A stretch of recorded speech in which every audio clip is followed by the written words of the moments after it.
always there for you. For any Ashafuna in Anna June. Yansamo be Pianso Kwaba and Famra African Union Television, so in Anna joining Ray. My main phone to Adam Samaso, Yatana say, getting a good emotion and a premo. My main phone to Adam said, I can send sports premier, Ejumadian, about your number one African Union Television, always there for you. The Pacho Jumadian Air Live, www.autvonline.com radio ni dum obetim alcohol afia bi bia no so etima kama ewo ho me pa cho share so say jumadi so roli also Facebook no so African Union Television jumadi ni atwagu like comment national jumadi ni bia so entimi kama me pa cho mo ran fi so be jumadi no so no YouTube no so I don't know African Union Television AGH uko no ma like jumadi na comment na share ko be ka ku no hom na ku no yan do so na bia so entimi kama ya ba say ya ba betana say na di jumadi akanyina so na come on my way and on my hundred some channel also say to us African Union Television ya cancer cross the piano yade about someone in piano let my come in terms of say team also to us na good emotion yade ba someone piano let my come team ni na to us say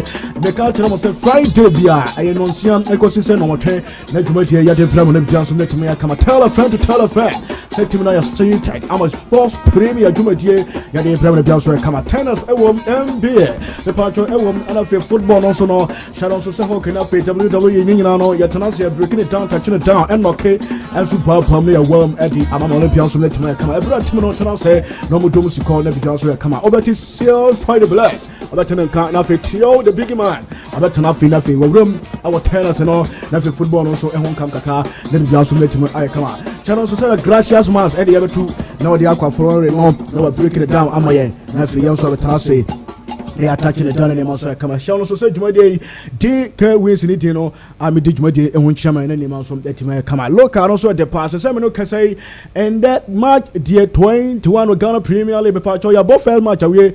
I am a Friday afternoon game. Now, and no career, you know. A bima dim kuku and a bin so dim kunim timbay and I didn't kunim in there and you mark the 21 way home. A home common, you know, shut a bad problem beyond from the Timaya come out. Gracias man, bibia wo call there. Aja nyanko pardon say won say me hwi batu na jesi say ya na yipa na che say we me hwe batu na jesi dia na kire say ya na de no bia ginam intact aso pepe bibia ginam oh say nyanko pon de kwana ma dia kan bia manya bibia no wanya manya bibia na che say e ho so wanya because anyam nwan say nyimre production room na say de na wo si ya course na ne ba no sika sem na sika sem na this sem sika sem ana odwin say sika sem na o ka yi na o yi sa no o ti me say sa no wa chia fun say na so far just upa hanu na ya say aja ye na timi ya international course be just 24 hours am say cancel also abeka cancellation you know with ya na me say ya omo fi say nya wetra ma me no omo fi say bia ya no na me fa say asa ye na edika atwi eti apie ana ona wo ya yi na me ya kronkron be na say no ade ameye moma je di say fi ha obia e wala no so ye nyina wo ayi train ba ko de ameye no say me register. Okay. Me your registration we are. Na fi ma so me camera si so. Say dey bia evidence now and am boa. Ube testimony bia evidence. Camera ni si wan so. Camera ni si wan. Oh, me dey me kire ni pa kro. Say camera, one say camera we boy. Say e twa ni ho an ni boa. Say dey ko ha bia e fa. CCTV me betena eh. Me ti ase e na me person me say to example say one say we e bo ha. Say e twa ni ho say. Aha. Me dey no mbo soro. Unhu ba bia wan so me hu ba bia ona wo ko si utero ko bia wo ye bia like say Anas DK say bibia o DK Anas the second oh yes bibia o ye ko ye I say they are some na wo kan nyina no we say me ba for na ayese yese me die ba ya panifo kan say okronkron ni wa de okronkron me ya okronkron I say ya kan say be say you tufu na say want ya ye de hujim because me mfa me hunyim but me kire mo say ene obi a me mo ye no wan hwe ye kakra me kan 1 2 1 2 1 2 bi na say enya wan ye Let's say only starting. You never go mako, Dabi. Me starting here, and I mean, yes, so. On starting here. I mean, starting here. Yes, bravo, Mona. The away at the Hano. Okay. I say, okay, mean, just it. Over Tiasia pa. Over Tiasia. Over Tiasia pa. What's it? No one young class say. I bet do that. What's it? Do this, you know what young class say. Angola. I made you with my apprentice. Oh, that medium me to take me. Gracias, my. No, I'm going to meet you more in St. Judgment meeting. Umwana. Say, Umwasa, I walk on the air. What can you say over young Kola? Over young Kola. Hey, as you got one of that. I so much of a beano. Or what did I put there? Hey, oh, yes, whoa.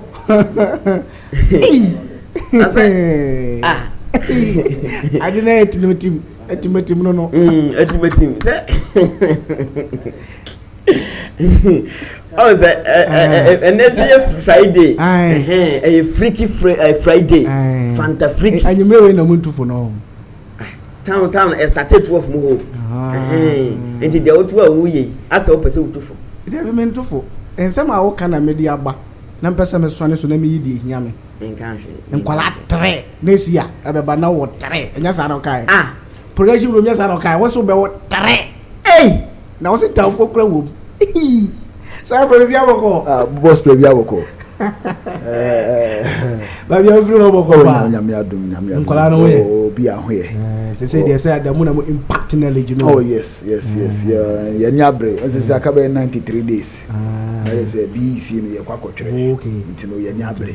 Mo ba adwuma pa. Oh yes. Mo nso mo mai konkro ngano. Na mo nso mo nso no na say sa mo nja mo nso se no. Say ya na mo ya de mu bi ja no. Say ye adwuma na ye na adwo na enye. Anadwo we kena ya mo ma nkola. Teacher for brana wo mbe ka say mo nso na matapia wo so no. Atapia be. Ade obi ho me kana jona. De asera mo pro mo so mo mbre na ho me ke bi no. Aha na mo fam eno na say boys de kasa bebiri. Omo kasa won. Ba ba ze minim de okade. Because me ho me de ni anadwo. Gracias for na family o. Ya kwaba. Na ya the more abramo. This is ya ba.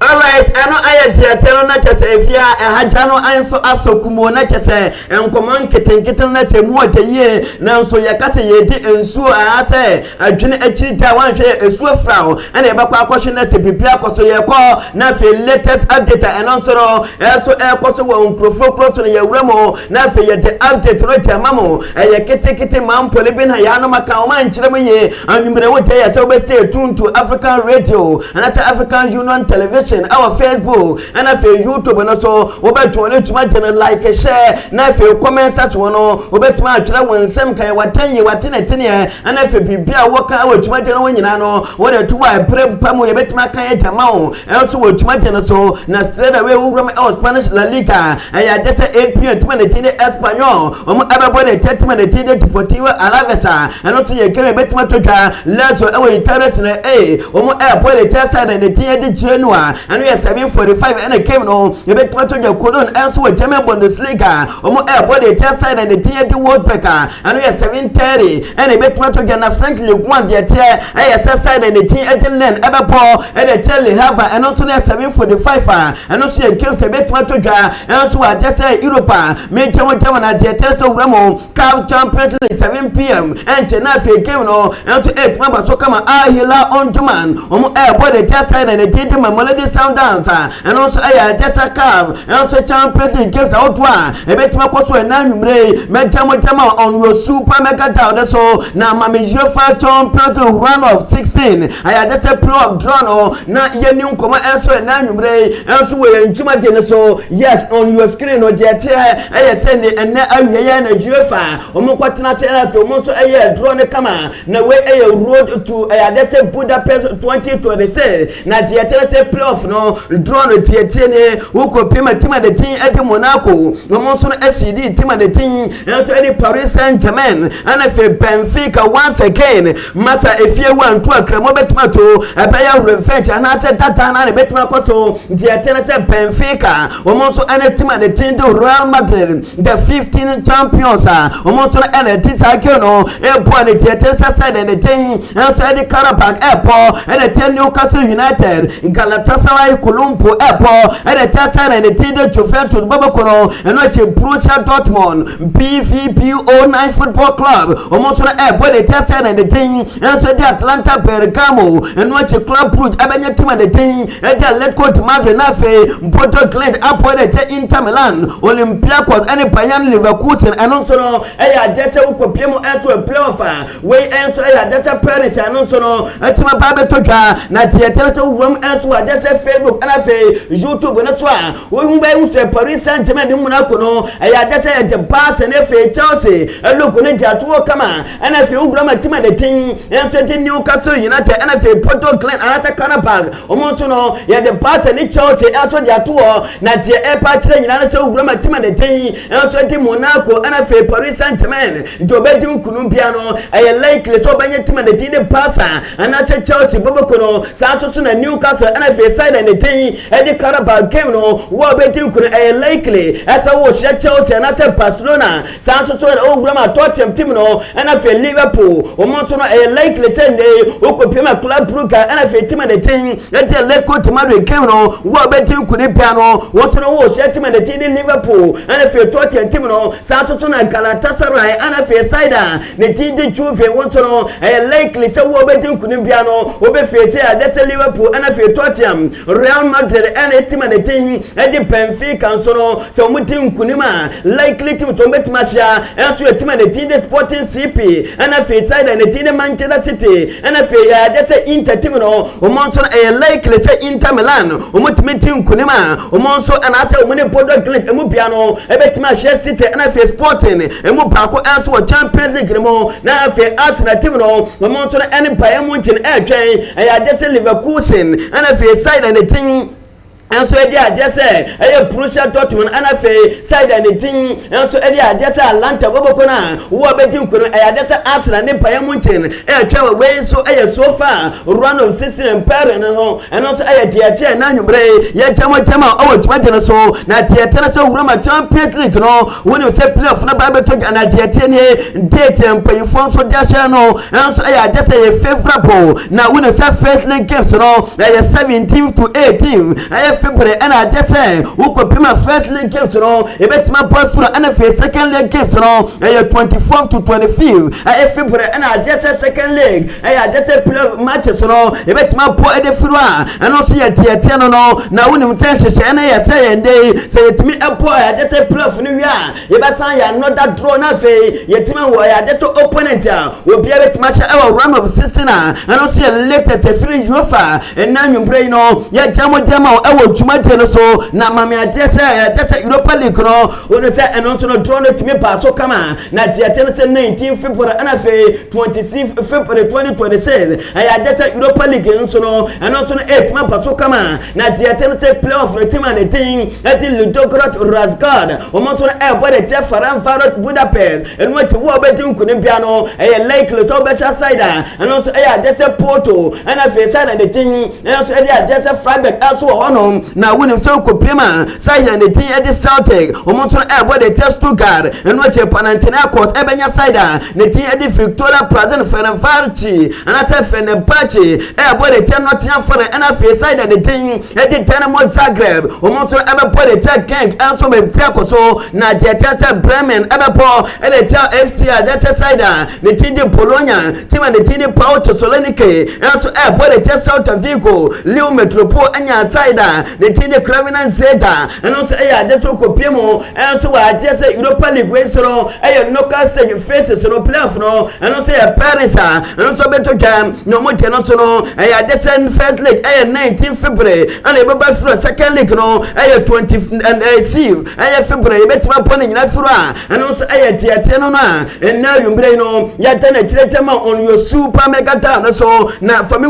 our China na tiatena room our China data Chinese Football Federation ano data CFA omonso no data sanche anafe mbanda wodwo enso dema club anafe individual to be na data say yesi wuram our Chinese football ma data omonso no crackdown atimasi our league no ni nyina yesi 73 individual to be empenyi Fatima band wo enso na jafira data football history mo for life omonso entimi from home for football mo ni nyina yesi okopima data yesi betting tax and as a betting outwo match fixing so no etimi cause our Chinese just ended league and also etimi part we na theater side and also no as data Chinese and as Shanghai as airport bobokono omonso team so omonso no etimi to mo for betting tax mo na theater yesi okopima team and the team also data Shanghai as Shenhua empay Fatima to mo 10 points and afi data Shanghai port bobokono omonso 5 points and yetima to mo okay kan yima pupo me yete ne omonso no enye omo Chinese league no kwa let's go mo lower tiers na no so no yeso over 72 classes so wa omonso no yetima afine wo man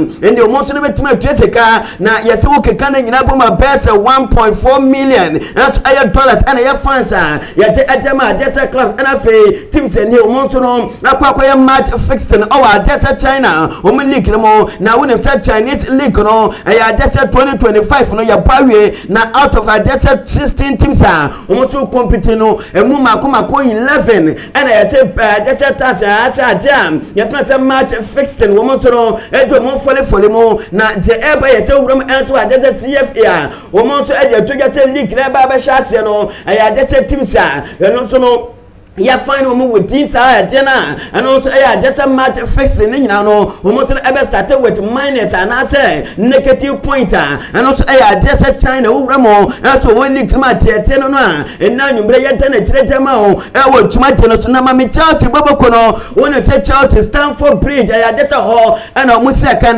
latest I mean second say just Chelsea team no wo mo betima for so Chelsea ama tiete champions round of 16 wo mo kensa almost betima no Chelsea that's so me mo no and so Stamford Bridge ni nyina ya say wuram UEFA according to UEFA rules no prevent some multi UEFA Champions League games because at the same city at the same night and no betima po ma ne ya Chelsea team no one ke ya almost game almost betima po round of 16 finish Chelsea betima po no neutral ground and say not no that team bit say Arsenal Tottenham wo nyina ya team say almost no the priority limited na fe omonso no akwako bomukelse our land to win say Chelsea and if Tottenham Arsenal no omanyina teams omo page our land to kromo omonso betima bomukelse at the same time at the same night that's England our land to kromo na eno so ya that's UEFA mbra etient no ya say that's Chelsea and as I tell betima kwati omo be bomukelse our that's outside Stamford Bridge and also latest I mean second na mami owura na tinte meka wa teta that's last week na Manchester chi omo mwachima na Mikel Arteta say wanya akonya akotwe full video that's omo highlight against Manchester United na wasi kana otimi kwhwe no wasi wa analyze bibia friend players no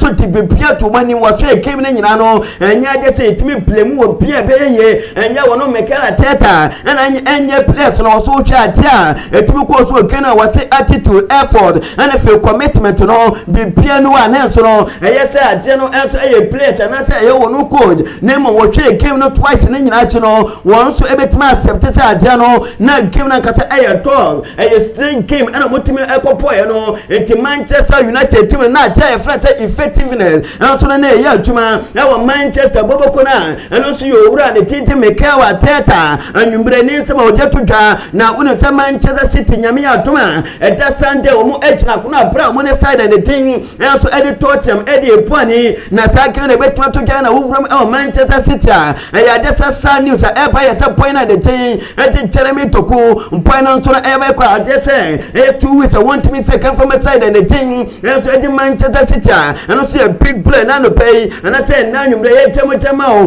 wo twante no so na mama brother dinu Joshua sexy who say we Manchester player point nya injury na latest eba any good news say point no one also back in Manchester current in training class Ghana ono so eye training kama owura ne tinde market carry so na report yete maye na nubere na market carry e dia totwa ase point ne tin ase dia dese eye Patrick Doku point there ono so eye dese we out for some weeks want me say kan from side ne tinde Manchester United owura ne tinde market carry e dis ansem no e dia totwa na dia tie na ese owura mo e wo championship ne wa dia tie se Coventry City wo mo enso e wura Ghana ni pa ne tin enso e dia dese Brandon eye Thomas Asante na de empire se owura eye dese championship federation no efe no enso no tima pante abranta ne tin enso e dia dese Brandon Asante eye 3 matches ne nyina ese ne last week na abranta ne teninsa enso no akọwu abranta bako enso ania empefo tenat no mo se sa de na timi course no abranta no eye dese wo cheda obopai na otimi ko yes ani ma na empefo ese Brandon Asante ene Coventry mo next triggers edu manim no boy no se entimi sakan na eno so eye diete no na Tottenham mo ani City kan e baso na owura na ne tin enso de se Thomas Frank eye Tottenham mo so manager na Thomas Frank na wodi injuries update etema ye se Tottenham team no amafo bebre na te play bebre anya injury na boy na ne tin e de se Mickey eye fan di fan owura na ne tin e de Thomas Frank etimi ama e boy na injury update on Sunday come on bebo e de City se boy no ne injury se kra se Thomas Frank on boy na ne tin e Mickey van Divan. It's a minor one. It will be touch and go for Sunday. We're hoping he was on the pitch yesterday, on the pitch today. Hopeful for that, but it's touch and go. It's a minor one. It will be touch and go for Sunday. We're hoping he was on the pitch yesterday, on the pitch today. Hopeful for that, but it's well, I know I already think Eddie Thomas Frank, Tottenham manager, and I want to say what the update on one English, and so Eddie Tujana, Mammy, I just so run and that's a point at the thing Oscar Bob, who say Oscar Bob and drive and start with fear. I said, but when if one Bobo couldn't think come out now officially, that's a point on one also annual 20 and the thing the fool and Bobo Kono now I just said 27 million pounds, and I just said City Bobo Kono. Eddie free side and Eddie Fuam. I'm a point and Eddie Adese. Oscar Bob Elquaco 20 Fuam Bobocono. Now I have 4.5 years and a boy and Eddie Oscar Bob Aquaco sign at a Fuam Bobocono. Now Diete so Rama City Phone edition was said that's a 20% sell on clause. And so she said Atibia Tim and Eddie Fuam Bobocono at all point at 20% or almost about Eddie Flat that's a Fuam Monso and after Monso aside the show said that's a Simon and T. Fuam, Everton, boy now, that's City, a fair side, Umbesomo, as a pony, a passenger tone, a mope, and as a mumpe, and son of Monswet Mato, boy now, and I see a letter, a fist I do no more. Now, Mammy, that's a 442, Womonso, that's a woman top, that's a manager, where I have 442 top 100 managers of all time, almost Eddie Tuja, now Ubra 442 top 100 managers now, which me first and any now 442 according to a more. When say the coaches are and we are saying one year Japan over the thing and so just say Alex Ferguson one a former Manchester United Mr. Ferguson and I just a coaches are probably Simoniano one and that's a 442 do run as a D kind and not to run it in the Reynolds I am Makiel one at all some you know John Clive at all some to run the thing and so at the Bosanskili and so at all and Pep Guardiola one at 5th position over the team at that's a Rico Saki at also 6th position 7 run did the Matt Boozy and that's a Matt Bosby and a total 7 and I feel run the team and so that's a Hannas Herrera and so that also Makuma Koen Wache and Kuna you run the team and that's a Ennis and that's a tough Ennis Hampo and a total 9 and I feel 10 run the team and so that's a Fari and so Laponeski and also that's a room of 442 one top 100 managers of all time and we get to Jan and they so when we run and that's when 442 and yeah you know comment section hall we bet me there two ama be bia ko so kama na Real Madrid bobo kono Manchester City Madrid team no emu nya ko say na diete so wuram Real Madrid team na yasim penfo no ma decide say Madrid bobo kono aya that's a busy summer and mo ba be wuram ye wura sama mo Madrid bobo kono o be ye busy papa na nyina ye say Madrid bobo kono mo departures and afa mo so awra fast na nyina no ya dasa sama o mo to be ye won adwuma kama eno aya te free Madrid team na mo ba na te meeting ya te wuram e o Madrid team na ya te sama ba bi o mo be prioritize ye answer ya dasa mo medo wonum say ne o mo be hye mo kana ya se olorian so man mo po na masa enduru Madrid standard kura Madrid bobo kona so e twen se sama ne mo no o mo to be wura na fe mo to team fa midfielders a e be po Madrid bobo kona eno se latest e ba into ya dasa Barca bobo kona mo o se Barcelona nyame ya tuma o chena o mo anso ne team de dinde Rayo Vallecano e kene Barcelona na so mo po e de tia dasa side ne tin anso de se ka de bobo kona na tia so wura de tin e de hat data flick e de tuta e se ne Barca bobo kona we certified with Barca squad o mo wonom e ya dasa injury se wo camp no we be start e return kama what for now Barca bobo kona o mo nye ready so mo be sign player e na se player bia anu yo running so de tuta na ye busan on point na the team answer there that's a Duro Fernandez ne move no ya so wura no ni ko kwa pai on Duro Fernandez na mo wura na the team e dey hands flag say what say point ayene ya say point no aja Barcelona wako ne mom wono so no usisi ate wono so na changing mind when you also the free na atwimo say point na the team e to who go Duro kwa ya na wono so na go mad na nyina no what say a can life no point no what deserve say wono so etimi kwa what say wura na young respected point no and to decision so wura na the hands flag and this answer no to na we say point na the TD that's a family repel point no wono so na contract extension no and that's official Barca omo anya confirm step point na the TD family repel till 2031 one Barca to so 50% salary increment point no and so to so ma be pia so at ma Barcelona team no yan wura ma e wo man the TD Italy na wura ma e wo Italy the TD AC Milan bobo kono womo so nia pressure ne womo nya brata ne TD Jean-Philippe Mateta womo so be pia so kama nya te that's Inter and that's AC Milan bobo kono womo so adria that's first official bid akwa Crystal Palace say ne point womo nya na e be poa 30 million euros ana matete ne AC Milan ede ko premo e England se point na tindi Jean-Philippe Mateta omo anya point na be ma nima ko so kama na ese point no wono so ne Inter Milan enso agree on fee and also that's 3 to 3.5 million per year and the point na the team ade Jean-Philippe Mateta no that's yes ni agent push say the point no Crystal Palace e ba jama point ko ramu e AC Milan na okoya tuma ne kama anu ye latest eba na wono se Fenerbahce omo so ni apre awram e na tina Atlanta bobo kono omusa brata ne tidi Atimola Lukman ene omunya point akwa Fenerbahce ebe po na wonu setima ne tin aso de ase Fenerbahce omuso ena atese side ne tin eje Atlanta team na aso reach agreement eye 40 million euros ena omuso no atima reach say ne point na ne tin eje atese Atimola Lukman no omu betua eje afa point no na according to atese report ne nyina no eye free Italy eba ese atese point no ono so ne side ne tin aso atese Atlanta na te Fenerbahce fia omuso agree say 7 million net that's annually and a point no ono so so say ne setima ne tin and so they say Fenerbahce de mana e betima po na ndey omuso no twen as official guarantee e be free say setima ne tin da Atlanta wa ba and so latest me second na nwumbre no me ta na kire tema wo chuma je no so na woni say point na ne tin ye dey that's Atimola Lukman yes say atikofo ne fa kire say ka omo kwa akwaje point no na sika omo de ko 25 million euros plus 5 million euros add-on and a setima ne tin ready for the budget sit dabi and a setima ne tin e dey Atlanta sit dabi for the budget for the sika 35 but munya botere enti for now ne tima ne tin for the budget o mo so na lead that's a bid for boy na ne tin da Atimola Lukman just a let ko team no et me peja mo bid no enti sadia for the budget e ba for boy na ne tin e dey Atimola Lukman and your latest men say kana ma me boy na ne tin and so dey that's Stefan Fratese na temi tele se David Fratese aya desa Nottingham Forest bobo kono omo so abawum SSN ne point no omo puti ada sister David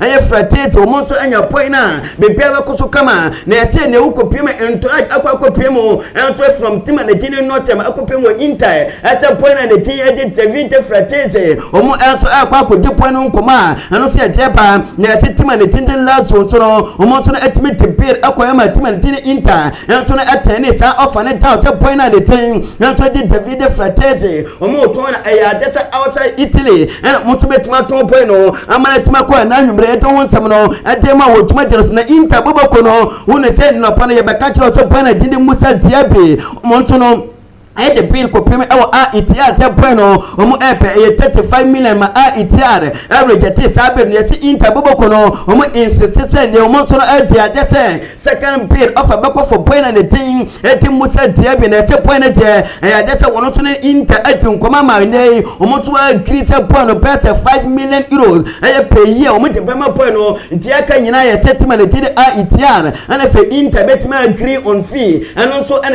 the only problem and also our just team and the Inter and the point and the team Musa Diaby ntama and now you remember na kire tama na Rama the fans let's say and then Madrid team no nyame ya tuma Sunday wo mo kema mo wura akopo anasa mo tena fie apo the team and the team e dey just Rayo Falcao and then TSC na no ebi be say na nyina ya say wo so aya adwen say ne wo so no atmosphere no o be ma wa ya hye e dey mama the place no wo be huru mo brutal na so mo so no every fan the pia so na ehura ma wono so the whistle beko na whistle mo dey kono ya say seventy na beje po no master te whistle ofuno wasa the it will benema no master you see the only player one try you mo whistle on him aya bona ne tidi Kylian Mbappe and aya Madrid supporters na twina omo so afa say over the weekend against Rayo Falcao no wo mu be wuru wo anka che players wo mo nyate and also aya latest eba na Toni Kroos na we dey to just draw na beto ja no was so one expect anything surprise for team ne tindi Madrid against Benfica Keno was say Ajeba kwa and also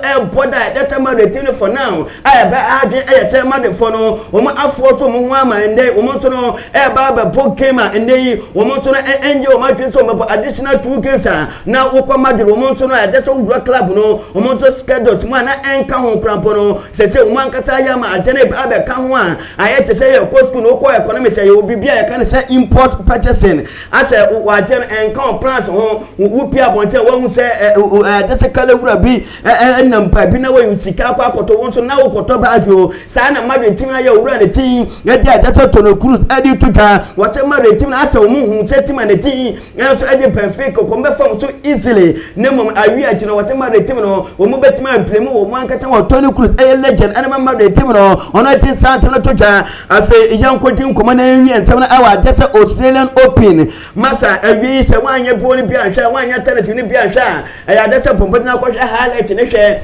enya sem keto ade tennis Australian Open and so wa that's Melbourne na chese nya sem keto de tennis owura ne TD Carlos Alcaraz ya that's one to the cup on the first semi-final game na chese nya sem keto na tie ko ye ne se Carlos Alcaraz ya that's with 5 hours 27 minutes and as I can ultimately control here Carlos Alcaraz wo China pattern did Alexander Zverev and that's what Pona just say 3-2 set I'm a prepare quarter 5 set and then you point 5 hours 27 minutes and as I match na AC Milan last year na the alternative first set no Carlos Alcaraz and says 4-7-6 6 that's 6-7 6-7 7-5 ama Carlos Alcaraz me no can say Carlos Alcaraz and so puku ne take it mo our Australian Open the first final our Australian Open mo ya the alternative second semi-final game and not no over 4 hours na nya sam ketwa the alternative Novak Djokovic one not no from 2 down etimi pa ya atuma ne kama na Novak Djokovic world number 4 against world number 2 Jannik Sinner na nya sam ketwa over 4 hours na sa game no na egoso ekoso na the alternative first set no abata ne TD Novak Djokovic that's 3-6 6-3 4-6 6-4 6-4 ama ne Novak Djokovic atuma bukine tekita one so awram awa just Australian Open grand finale ama be back so na mama brana and they game no after the game na kese we Carlos Alcaraz then no 5 hours 27 minutes Roland Garros na tanya sem ketwa na abrat ultimate say na why very suffocated why highly exhausted boy no na tanya brana tanya sem ketwa na dia woda so no we wo mu mienu abra Nova Djokovic so ewie ne tie no na kese enya asenkoto over 4 hours na wo gyina mo box that's tennis na kese enya asenkoto amate na pray ye na ma supporters na bra na fans no game no ekoso na kese Nova Djokovic ne abata ne tin e dia that's Janet sin na game no na supporters no hwe muti no hwe the way AC move on ball no ekọ benkuma na umate no muti ekọ ni fa no muti no muti na kese enya asenkoto wo de biade no na enti emforia na course na supporters no na atena efe keke e wa de se Australia opener na etodware mu.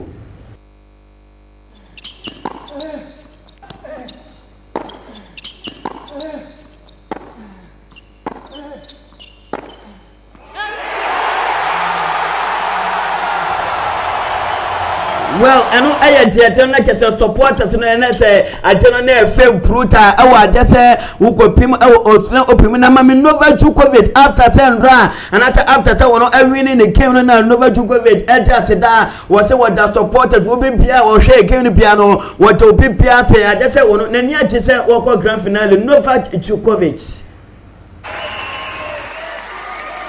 Cannot thank enough for the support to all the people. I mean, you guys have been incredible tonight. Honestly, incredible.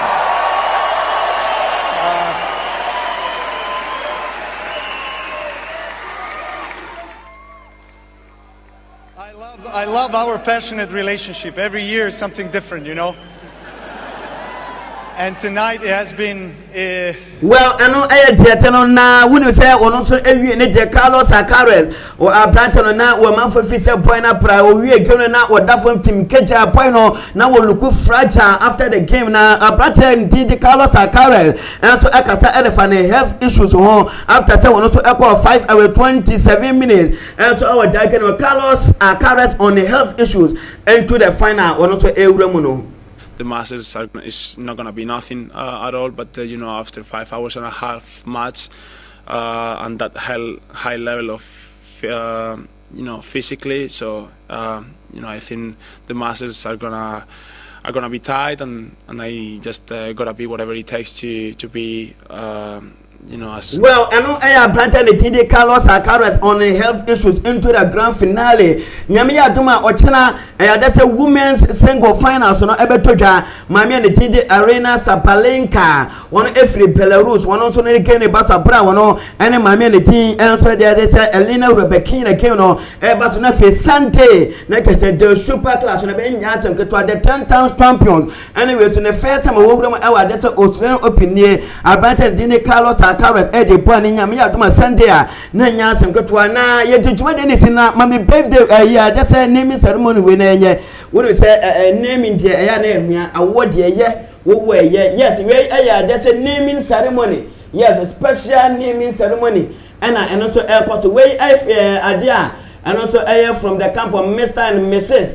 Note and also say wish to invite everybody or say will be na dofo say and there say omo panage nyame enso ache omo dente wase omo kotu ne din say ne amamre no echire no enti we must say according to Mr. Francis Ninote and Mrs. Ruth Note omo say nyankopon ya adoma coming February 8th 2026 9 a.m. Ewa there's Prayers Family Chapel low cost road ewa takwa omo kwa koto omo padin enti adofo ene obi bia ono so ben takwa ne mpatem obetimi ba beje omo na omo pa ne din omo kwa koto no nyankopon ebe hye enti Mr. and Mrs. Note ese omo to omo pa ne din kama and also from and also the urban no na ma me birthday we na yemfa dwumade no enti na dwumade dia kan entrance yes we also birthday me ankasa me ba say DK oh say na wo bisa me say man what say me say 5 me man ba ko ni ba ko na wo di birthday say MC obenya no da to so me man ba ko nti say na me kan me man ba ko here say one that so no ona wa wu say akwa nsi no wura but akwa no wo yas no enya me na me wo no but ye wo eba na ye wo eba what say Cypher say Cypher we teacher ni nti me de na me ka no de Bible mu de ni bi ayo nti eno de ate no nti we Wonder Boy Junior yes Wonder Boy Junior we me ba yes me na me tete na enya asem ketwa na keta de kire na na ye fa mu ante nya asem ka ena e junior ne birthday ti junior ba bia wo bia me wo she happy birthday Nyankopon kira wa kuma so ade ba de ope bia Nyankopon on fa no mo na onum enfie mo wo ma won kwantenten ne ahoden na fatena asase so na be ye opanyipa na daate bia obi bia enhwe so enfantu na mo ti junior happy birthday enso enconfirm enso from AU African Union Television or Facebook ne YouTube no yenyina sa birthday and afi ensema akoso nyina no yemfa se na adwuma de dia ka no entwa so emfa enfura gracias oyantes go eno Christopher Katongo and what in kano wo me da sepa se odi en akọ nti yeba beguam na afi yedim komo Cypher the bless e wo ha me kona so ye na afi yedim komo na mom no mame ko aye Facebook kono so na afi me acknowledge messages we and for info or say watching the show live and clear at Kumasi then Sumain. This is Join Crive and Eddie Abba na Mayane Kama or say inside Pick Fives in Accra and on a Kofi Ajman Black Ma ama enya ketwa we say anane konsu koja krom and so as a more fire Benfica will beat Real Madrid Rapmatan FC atasa home and away and na odi abana just say Real Madrid for the aye wo enya ketwa say omo masters ne Benfica hey football kind of correct ano enkwamo no Cypher boss bibia boko bie oh nyame adom bibia boko na so bibia boko gracias and see from inti gracias na wode yewura gracias oyantes asifo boss the UEFA Champions League but before I start say my main shadow for Amaji Bramo here Facebook Facebook they be asking see no African Union Television on Facebook online yes online with money akọ Google Play Store and now I say Google app no so akọ African Union Television app na bia kama boss the UEFA Champions League knockout phase playoff no draw number and yasin ko share Masters view Real Madrid Marco Shama Masters. Game goalkeeper etimi say goal. Kotua da pool. It tells you say na bibia emfa for Madrid. So Benfica na fie about the first leg which is coming on the 17th and 18th of next month which is February. No only Real Madrid the ball. Bodo Glimt boss player. Omani Inter Milan enso ebebo. Monaco ni Paris Saint-Germain enable the French and the two giants from French enable and the France enable Karabakh and Newcastle and so enable South Sudan team friend say Galatasaray from Turkey it's na fie no the Juventus about the first leg Club Brugge and Atletico de Madrid enable na fe Dortmund Borussia Dortmund ni Atlanta about Olympiacos against team friend say Bayer Leverkusen so enable boss player now boss afayen see me for the first time who say and Ram the catch was say na Jose Mourinho and Real Madrid da. Oh yeah. But for the first time, yes. But for the first time, what team Arsenal. Now boss. What team Arsenal first time? Will Jose Mourinho go on to beat Madrid again? Obet Arsenal will be one. And boss, we also a home and away. Home and away. Everybody say Madrid for money mopa. Home and away, but the inconsistency level of Real Madrid no and I dey about Madrid fans this year pa and Tima and I'm not here say Madrid baby no that is where we say the players are letting the team down making sure say bia come Madrid and anytime bia Madrid go down by 2 goals no boss the Madrid pa and what say Mourinho and the first chance as Madrid will he do it twice again against his former employers that is the biggest question. And will Abeloa redeem himself against the former boss? So that's also the biggest question. I say, it is a Real Madrid up against Team FNC, Benfica, and easy game. What's the fact? Makono to Sumami knockout playoff no 17th, 18th from Fato Sumami. Boss, now I hear we and Osha AS Monaco, and Team FNC Paris Saint-Germain and Ebobo. So the other qualifier is either so Besha FC Barcelona and I say Chelsea and the other end also we say Karabakh and so Newcastle Ebo the other Elizabeth Messia team friend say FC Barcelona and I say Chelsea so you bet mania Barcelona up against Paris Saint-Germain, Chelsea up against Paris Saint-Germain, Barcelona up against AS Monaco, Chelsea up against AS Monaco. You bet money Barcelona up against Newcastle, Chelsea up against Newcastle. You bet money Barcelona up against Karabakh, Chelsea against Karabakh. Both players. Now, Camilla said now I clear. Definitely, you get PSG from qualifying after beating to my first AS Monaco. Okay. So PSG ever qualify. Now as we say Obeshia Bassa and I say Chelsea, that is where the problem lies. And Babi are the boss player. Me Barcelona ain't ready so be PSG this year. Really? Samsung Chelsea and so ain't ready so be PSG. I didn't. So they will because round of 16. And Barcelona momentum the tempo no shada mai. It is Barcelona be pese obeko na nibi kakra before we set my friend say Paris Saint-Germain. And Yama man for some another team for some tia say there's no way say Chelsea any Barcelona so betima share unless say be the finals. Okay. So Barcelona any chance 8 minutes share bio. Do Chelsea share Barcelona no. So betima share be boss player unless say the final play another finals. Okay. So you betima Barcelona up against PSG and I say be Monaco. Chelsea up against PSG and I say Monaco. Near Sebenya Barcelona up against Newcastle and I say Karabakh. Near Sebenya Chelsea up against Newcastle and I say Karabakh. Both players. And I'm saying it emphatically clear. And I'm stating it emphatically clear. Say PSG ever qualify. Obesha Monaco. Newcastle will qualify against Karabakh. Okay. Mark it on the wall. Okay. So Ebanisana, Barcelona. So round of 16 we are going to enjoy some interesting games. Okay. So when your team is Newcastle up against Barcelona and just small game. Okay. Newcastle up against Barcelona and just small game. Okay. South Sudan when your Chelsea up against Newcastle both players and just small game. South Sudan when your Paris Saint-Germain up against my friend is Barcelona both players and just small game. You get Chelsea up against Paris Saint-Germain and just small game. Okay. So the round of 16 is going to give us Fanta Bruta games and not everything higher the year per boss player. Okay. Now, boss, let me say from you.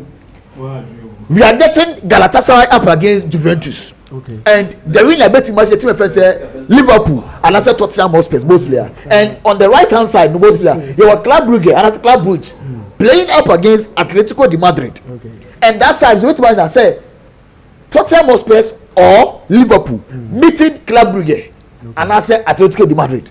You meet me Sonia Juventus or Liverpool meeting team event is Atletico and I say Tottenham and I say Liverpool. And in that side the most player and let me say it clear without fear Juventus will qualify no matter the situation. Oh yeah, sure. Me sure 100%. Two-legged game a first game and a okay. So you're about the two-legged affair games. Sometimes your clubs will Champions League, but they have that history. Okay. And you're about to say young home and away. History also back it. Okay. So Juventus will qualify. Juventus will qualify, okay. And then that place we are going to get some interesting game. Most player imagine say Champions League round of 16 game. Liverpool up against Juventus. Tottenham Hotspur up against Juventus. And then look at this side. Club Brugge up against Atletico Madrid and Atletico Madrid will qualify. Me say Atletico Madrid will qualify. It will be a person qualification for two. Atletico Madrid will qualify over Club Brugge. And imagine say most round of 16 just be a quarter final. And you're very dicey. But me, Cypher, I'm stretching out my neck. Say Juve will qualify. Okay. Boss player. Then Ubenya team of friends say Tottenham Hotspur or Liverpool playing against Atletico Madrid. Look at it. In the round of 16. No Ubenya be a Tottenham against Juventus. No Ubenya Chelsea or Chelsea against Newcastle. And I say Chelsea against PSG. Barcelona against Newcastle. In the round of 16. Cracker games. Now, boss.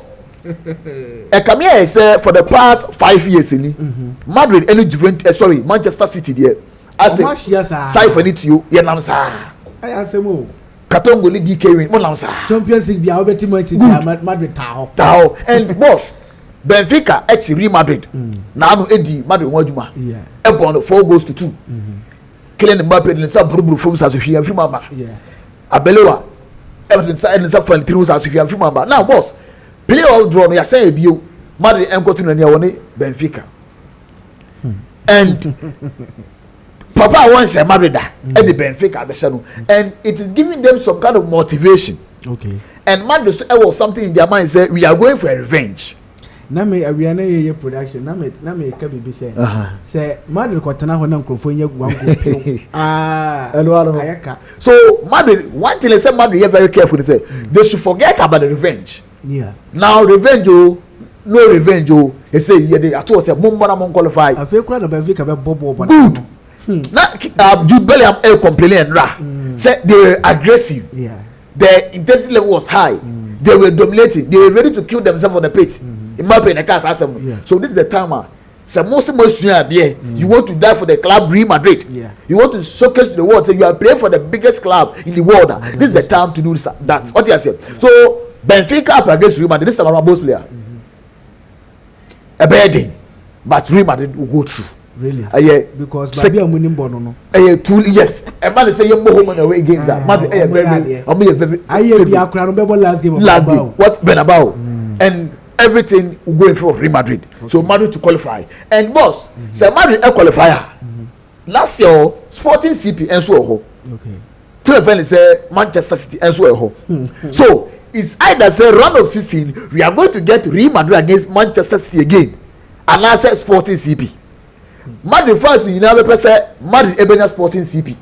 Let's say because Okonya City they share no. Oh, anyway, but team we Madrid team yes mutua mo give up. Oko say Man City. Yeah, be share. Man City oh that one is true. It's true. But boss, at this stage you don't need Manchester City. For some reasons. Okay. Every need the pressure boys and so that. Okay. Now me sure say they are even thinking about the Benfica game more than Yami Aduma Saturday and a Sunday game on the bono. Let's say Man City team no so nyo. And yet, but now me no can say me sure pass Real Madrid boys no. The game against Benfica. They are thinking about that more than even the game they are going to play on Sunday. The fans and the young Mukurado. Now me Aduma Sunday and on Masanya yes you be say you be a hurumo. And you hurumo play a ben so far Vinicius.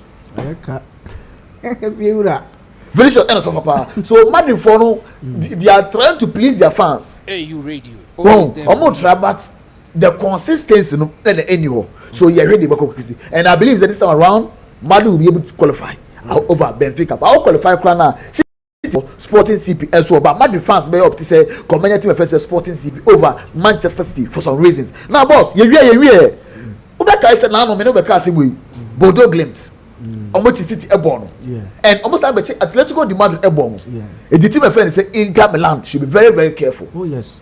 Funny easy, sir. Inter Milan should be very, very careful. Because beating a giant like City. Yeah. Beating team. Be our Rim and Asoko Spain. Over 1, 2, 3. You mentioned team friend say Atletico Madrid no. Yeah. What Barcelona.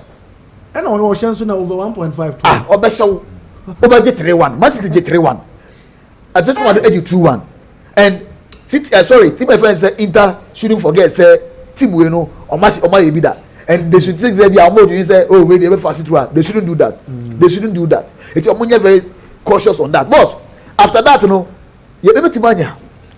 Same Atletico de Madrid from Real Madrid and that's from Spain. Asia either say Manchester City and also Sporting CP. So boss, this Champions League is going to give us beautiful game. We are even going to get some final before even the finals. Oh yes. So imagine say when you Barcelona and Paris Saint-Germain.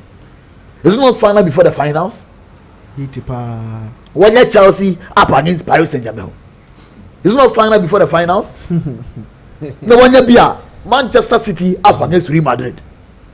And the year be a oh yeah but so we shall final a bed the more yeah I know man as I know man say Madrid need City there always the but say we just had big teams we playing the round 16 now you call quarter finals you call semi final even to the final I think say it will be the beauty of the game look so better everything sure because the big remember say the departure of Ancelotti Pep Beckham be say was say Ancelotti ko idea say dey na ahome no onye obi abehye ni bi nti o ma mo ba ni dey na chese o mo yam kwala ma no and they no correct because Ancelotti won last time I catch you be say when you are watching football now you're a fan sometimes you have to put that kind of spectacle no put it aside and face the game as a neutral person that is where you get to understand the game don't call Ancelotti when you Pep Guardiola be akobedwe na numba oh yeah because there now Ancelotti there oko German Bundesliga watching English Premier League watch it, La Liga watch it, DMU no onye Oko Italian Serie A watch it.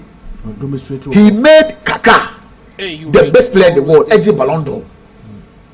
And other coach players are marrying Ballon d'Or, Ronaldo Munina, Efanism. Top coach. But what was the or brand of once on your guy? And Oyobia or Johnny players and say, do whatever you want. If only say results on one.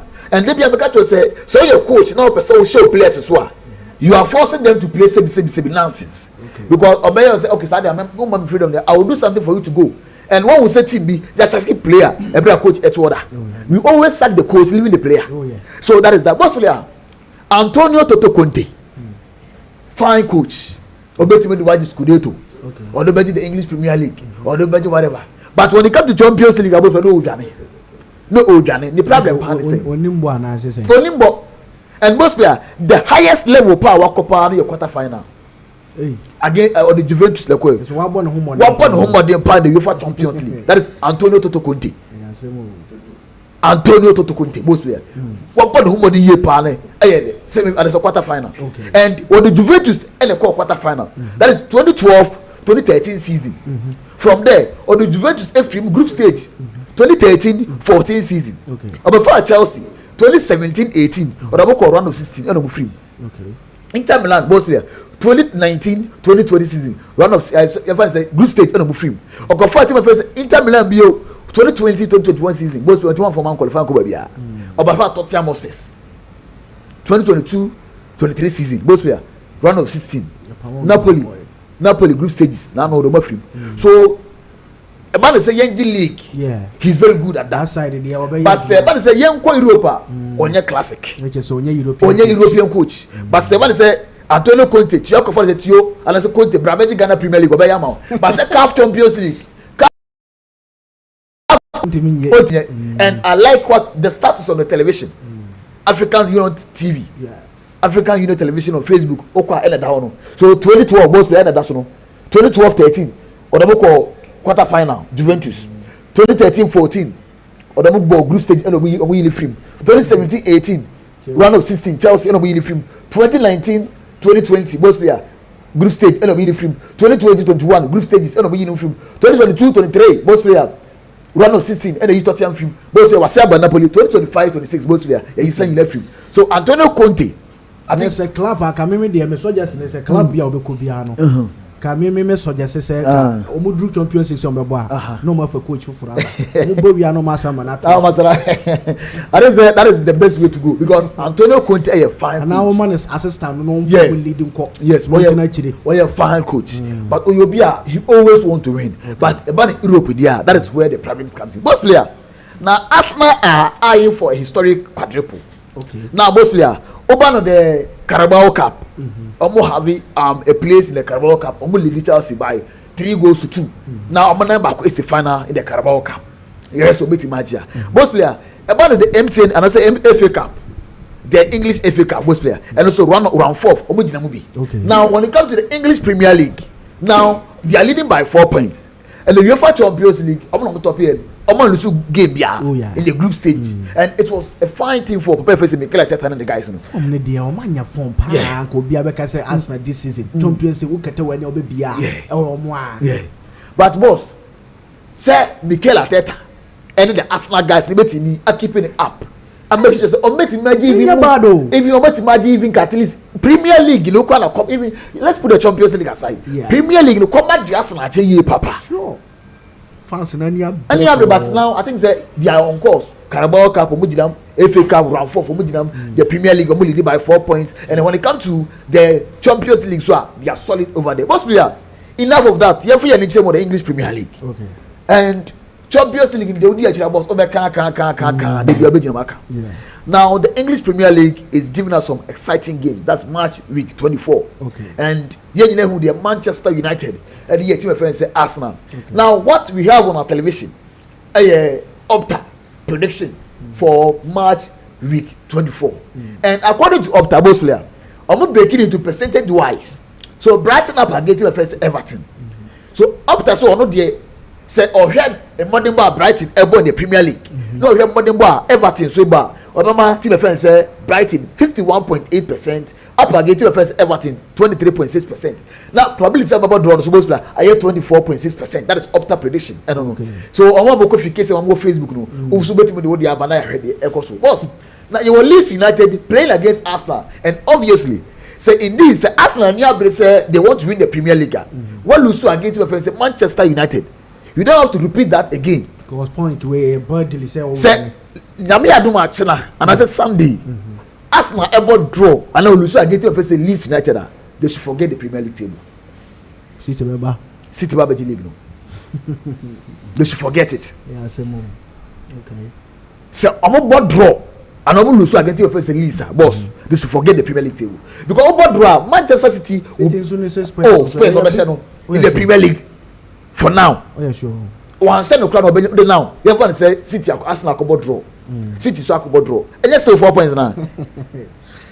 Yeah, say more. But who here win? Here win. Arsenal got the here win Leicester City. Yeah. Because City now they don't have anything to lose. Because City only be able to lose. Yeah. Watching league more than under Guardiola 4 times. So only be able to lose. And to Arsenal now so open so we be. How many years and Mikel Arteta spend with Arsenal? 9 years on Jibobia. So we want to see that. Let Bianya come up for team friends Arsenal boss. So Arsenal against Leeds. Oh, the up Tadiama Arsenal boss. 66.6% say Arsenal ever say Leeds United and giving Leeds just 15.3%. And boss, Wolves against team friends the Bournemouth and Oshema Bournemouth. Those say about the first Antoine Semenyo but still I think the rhythm is still there. Yeah. So you better they go see. And then boss, Chelsea up against West Ham United. And this one you don't need soft you and also soft DK win. So DK win make you say Chelsea ever say. And this one obviously Chelsea will go ahead and beat your friends say West Ham United. Boss player, the cracker. Liverpool up against Newcastle United. This one I don't want to base on what Opta is predicting. That is the English Premier League for you. Okay. And we saw the performance. Team of first Newcastle. And they have one of the guys echo showcasing against Paris Saint-Germain, the Champions League. And I believe they are bringing that same kind of mentality, that same kind of form in the Premier League. Now, boss, Liverpool so yeah there. Oma qualify to the Champions League, qualify. Though winning the league last season, they wanted to do. Play the back-to-back. Say bet my baby. If you say command that first, second and third, be a command. But now say that more. But boss, a bad thing because of our brother Alexander Isak factor. Okay. Way. Liverpool quality yes you born on Anfield. Kekubon Lucas Homa Kasimaba. So it's this one boss player. I don't want to believe what Opta is predicting. So we now a double chance for team first Liverpool on that case. Boss player. Man City Spurs. And we can come that I say obviously team friends say Manchester City will go ahead and then win. And that's what we double chance on boss player. We say for Bruno Kwaku Fernandes eto my boss player. And Bruno Fernandes is doing something. Oh, say me an American. Boss player. And if you look at the start on the television, African television on Facebook, TikTok, YouTube, and then online, say you stream live and be a come on, boss player. Bruno Fernandes in 9 games, all competition, boss player, were providing 11 goals and assists. 11 goals and assists. That is super for a midfielder and then captain for team of Manchester United. And Bruno Fernandes, well, we faced a lot of criticism. Say, instead of selfishness and other things, too much for Bruno Fernandes. But boss, Bruno has tried to give us his best every year. It is a Bruno because Saudi. And into opera Madonna. Because I'm bringing me news to say what in home. Okay, for now, Madrid help midfielders. Now Katongo break that might say Damia Duma next season. And a June transfer, Madrid better I say, or Messaki plays baby. No matter to play baby. And say Madrid out top midfielders are Madrid best so far. The next 3 years you can Madrid be break. Because Mbappe he bang in the goal for you. But why never goes no bang? Mbappe the goal nobody over say. Mbappe 5 chances, over to match 4. It is a maybe I said Madrid team say yaw be mo kwa. Place Ben over point. Now players are major person the Rudiger free team nko. Alabanko. Okay. Even Orient Chomeni, that kind of aggression. A woman I fan somewhere, or maybe Luis Enrique Casemiro. He has not been, to that expectation. What do you mean? Now, Carlos Baleba, a young guy. Okay. He plays like Moses Casado. So, will be so Obetimabuliano, boss player. Now, Madrid team, you be Claudio Makelele. no bull bia pa e wo ma de set up ye benya abrante friend say Sami Khedira munya be ya adwuma no na benya Luis Enrique Casemiro and look at them even Lassana Diarra at Real Madrid solid. But this guy Oriental Mani as a bono as a like guy me pese me DM adwuma but you can do that DJ be so we can now one for slow. Let me take you back to Liverpool against Real Madrid. James Milner ekobutu abrante friend say Karim Benzema and so be Kaiser game na the other quiet no touchline am Liverpool more muti be jinya so original that is DM adwuma no we ne fra ball man slow dey say abrante say N'Golo Kante or a machine omre Kante can run in the game even our Saudi Arabia you never man be France listen to bobo ni Oba say you mo Adram Rabiot mo Kamavinga mo Manu Kone mo Chomeni mo but the two nyina it means that guy the solidity the defensive aggression and awareness fantastic but yenya guys we as a ball no they are in just for the money not for the game so I think that is very bad for team first Real Madrid omoma players ni bi nko na bi enso embra boss the English Premier League yakwa wasem bi but and it just about for FC Barcelona say Femi Lopez why extending the contract to 2031 and I think it's very good for Femi Lopez as a young guy playing for FC Barcelona. I think it's good and I believe the numbers also and kind of both player 26 games scoring 21 goals and giving 21 goals and assists there very fantastic for Femi Lopez but the boss Rafinha too has been solid and Rabitie na Ibioka say I think I deserve to win the Ballon d'Or and even wasn't calling expectation required like a top 3 required go Boman Kebende but at the end the politics there in football and the kiso win boss and I'm my fear stories be all eti Matthew Brown na bianye kama but I say I know Cypher the bless and our room a papa mo edi amayen ene anyumre ya na joyi Biggie, bako there. Boss player, nyame adom. Ye ho ye. Baby o free bako. Biya bako. Emergency be na be ye ama nipa ya. But aside that be ya okay. Okay, my main we. Ehemfa na ode fa. Medical my menchia ejumera. Okay. My menchia tie for na ahwefo. Ye normal say. Okay. Ye wo mu ntianga ye nti ha. Oh yes. My menchia producer nso. Ne na wo follow no obi aka. And then mbese bibisa wase bio. Okay. Wo hu akolo be wuda. Akola obi wu. Wo hu bida. Then na wo hu abrewa. Wenyini awtifia obe wu. Wo hu bida. Okay, ma hu bi say awanyini tine fie be but say obe wu de. Opre o. Opre o. Opre. Abro be wu tifia obe wu. Prepare. Ah, uchire mu a.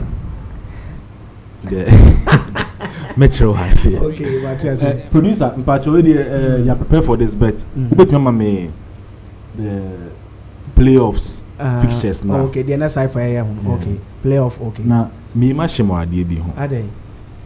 Playoff no ye ma show. Me ma shemo. Okay. Ade nti. Nti make bisa o say aklo be wu. Bo hu wi da. Okay. The very producer mpacho who bet me aboa me with the fixture for the playoffs now. Okay. About boss player due to time I'm quick. Okay. The game and I said the fixture are taking place between Benfica and Real Madrid. Okay. And your prediction I made. Okay. But we are Real Madrid fan. Okay. Emma will tell me with we are Real Madrid player. Okay. Emma will tell me with the say this is the timer. Ube to me akofa easy win. Okay. Easy win. Okay. The Champions League. These are the moments yenya Champions League, my Champions League. Yeah, one of the greatest tournaments I ever on the European continent. Okay. Between the clubs. Okay. Boss, you're really back to 1962. 1962 European Cup final. Okay. So Amsterdam. Good. History lecturer was say during that time, one more call sa game between Madrid and Benfica. No? Yeah.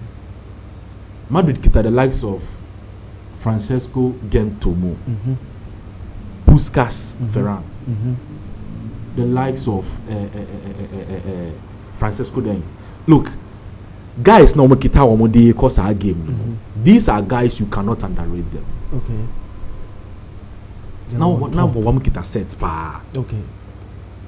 Kita the likes of Alfredo Di Stefano Muneko. Okay. But Eko Drew Hono final game a hat trick in the first half. Okay. But yeah, be pon na Benfica attending result now in 5-3. They just a hat trick na Puskas share in the first half and one. And no. A Madrid Mbappe di ka to di ka. And no. 2. Okay. 1964-65 season. Okay. European Cup European Cup tournament. Okay. Quarterfinals. Madrid echo Benfica home echo Portugal. Emma Benfica born 5-1. Aye. Let's just Benfica no said the Madrid so from the 19s cry. Omoba Santiago Bernabeu. Madrid e winning 2-1. Let's just Benfica no ko. Eko. Yes, Enrechi ya yehu instance Benfica abo Madrid say 4. So it tells you say anytime Benfica get hold of Madrid or humiliating okay or humiliating pa so that's or humiliating yeah the last 4 games from Abo Madrid I will need just 1 okay Benfica we need 3 okay Ashe 15 goals wow I concede 8 hey not just so tana defend very well good. So this game looks very scary to me. I must be honest. Me a Chelsea fan there. No, okay. But enemy who fixture no. Look, I was so scared. Now me am shame. And MCR dia to so 1962. About Madrid. 5-3. That was an historic performance because look at the like of Di Stefano mo, Ferenc Puskas mo, Francesco Gento mo, na wo dey ba. Yet Benfica did just. Isn't that time the Kurana coach we? Marco Abeola Kurana ka ho. No. Oh no banana someone am dey nonsense ya. Ebe do stage bia. Madrid into me qualifying intra quarterfinals of the Champions League. Okay. It took Jose Mourinho to come and break that deadlock for Madrid. Instead of being a balo be catcher say. It took Jose Mourinho to set the foundation. Okay. For the likes of Don Carlo Ancelotti and Zinedine Zidane to come and win the 6th Champions League or win in the last few years now. Okay. Because all bano. Anytime Lyon be quarterfinals now we were in a full. Okay. And nobody should take if we are Madrid fan, don't take this game for granted. Okay. Don't say you are going to redeem yourself and then MCR good job. Don't think you are going to do anything proper. But you see, football has its way, especially Champions League has its way to write its own history. Okay. It is either Madrid breaks this deadlock. Okay. And now say they remain there. Say anytime one minute Benfica baby share they are not able to progress. Okay. So I don't know. It looks very scary. Yes. And then me wow. It looks very, very scary. 5-3, 5-1, 2-1. Hi. Nobody should underrate this game. Game at all. Okay. Kakra mekanfa fixture. Okay. Yanko straight to tennis updates. I will hold you. Okay. And I'm a catcher will say you been 2 iconic games about so Australian Open. Yeah. Okay. A game between Zverev and Carlos Alcaraz. Yeah. World number 1. Sure. The catcher will say I am expecting Carlos Alcaraz to proceed. That game. Yeah. Ubenya the game between Novak Djokovic and Yannick Sinner. Yeah. The catcher said that game, you know, a bit tough. Yes. Because one will play to protect his presence, and one will play to give his last dance. Yes. Because it's likely say experience. Energy against experience. Yeah, sure. Boss player, almost ball 5-hour game. Interesting. Solid. Uncle 5 rounds. Oh yes. And then Eko Vienna Djokovic.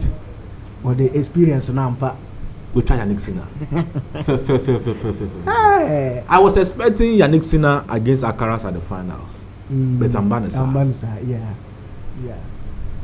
And I am having the instinct say I'm sure Djokovic a bit Alcaraz. Because this is the first time Carlos Alcaraz ever finals. Because look, in his last attendance to Australia Open, on contra quarterfinals, quarterfinals. But this time around, Waba Atra, I will do semi-finals, I will do finals, and he's coming up against the all-time. Yes, the 11th final in this competition. The all-time champions of Australia Open, and it looks very scary for Alcaraz, in my view. Okay.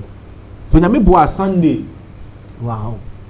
Sunday. You be running Monday. The next one they were left. So how much we are not messing seriously. Djokovic against Carlos Alcaraz. Another experience against energy. Now, when Master said, Alcaraz had an injury. Okay. To the extent that and he was able to overcome Zverev. Zverev, yeah. And you know that's why they say Zverev is one of the best players without luck. Sanka won't a clear but inexperienced but they are. Yeah. You should be able to just take him off. But when to me, even injury on your crowd, when to me on your day. Ambitino. So and I bit kakre wo. Okay. Quickly. I'm saying young rolling to City. Boss player I don't know what's it. Mekacher was there. Abrobe Wuno. I am no pro. Okay. Mekacher was there. Abrobe Wuno. Okay. In recent times, you know your whole City. Okay. Team the performance dropping. And the rate at which a performance is dropping, they are so alarming. Okay. Very, very, very disturbing. Okay.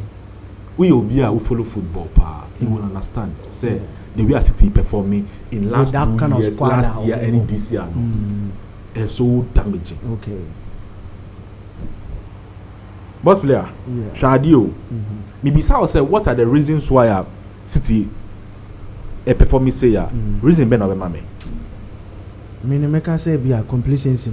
Complacency, they are not hungry for more. Yeah, because so much be because now they are no more hungry for a year the Champions League and Omoji against is Inter and Omoji. MCR really statistics man why goals are City are shared this season. That was EPO them. Okay. Let's share goals are City are shared 47 goals. 47 goals. Arsenal 40. We shared the most goals in City. EPO them. Okay. This season. Okay. After a year, this is in one starting. Goals are washed. 47. Now you check goals are and a baller a hit woodwork. Say woodworker a boba and as a bob post. Okay. You check it. Okay. I don't cause over than on San Woodwork no. Woodwork no. Even check it. Hold on. Check it clean sheets no.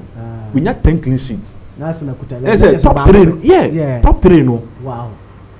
Our top 3 more. Second best in terms of clean sheets. Okay. You check it. Ne goals ne balls are woodwork. 13 attempts 80 woodworks. So goals no share. Woodworks no so when you do drop and sanka ne nyina rem po 11 sorry 11 third 11 sanka this 11 attempt nyina say even 18 pull rem a say goals no ka be piem ro ka pia she clean sheets no so so omo ya ade okay so why is City still not performing? A question be because say secretly I won't think. If you are coaching and concerned, Shadia. In my view, okay. First of all, transfer decisions we are taking some years back are a hunter woman as we speak. In my view, 2 injury, because say transfers are taking decisions for one a hunter woman. The beginning one, the departure of Kopama. Okay. If Sanka Kopama is available, it will sit here. And Bernardo Silva can rest. Sure. And in fact, even Grand Common call for that Ryan shaking any other players. Ikai Gondwan, the departure. How many times now when player with free purpose and the city wako loan. It work different club wabenya in position city. Let's name Jao Cancelo. Basa buy or losing the position. Oh yeah. City have to sell him. Kyle Walker. The same thing. Or losing the position. And the Philip also Kevin Philip. I don't know the name is loan and away there. They say as I speak, the likes of Manuel Akanji will Inter. Yeah. With the performance of my Inter, do you think and are you still sure say Oba in the position now? So can we press could I say any DSS players no more do mobile view. Okay. Yeah, some more. Hey, you radio, always there for you. Number 2 reason, injury. Okay. Check the injury list of City as we speak. Yeah. A Chido Honum, Ruben Diaz, no John Stones being there. And Vadio Munina. These are players on any day they will start for City. Yeah. Natanaki now using the crowd. How fit? Yeah. Look at Rodri. Sure. Nyansen no buy. Okay. So injury. So one factor has City. Okay. Yefa no ntonche. Age wise. Check the age of Bernardo Silva. Check the age of Rodri. Check the age of Ruben Diaz. Okay. Even Donnarumma no go fan by. Are you sure say? And I said, do you think say obey to me abo City for the next 5 years? I don't think. One to me. But I no goalkeepers no omo I na say omo no ages no ehye danye ayi biasa ana you before na wa that Juventus be 40 something no that so da. Keeping the class. Talking about City as we speak. Manuel Neuer that so dina Bayern. And I make just say we are talking about Manchester City. Oh, okay. Pep so do you think say obey to me about for the next 5 years I must City now? Okay. So what does look at their ages.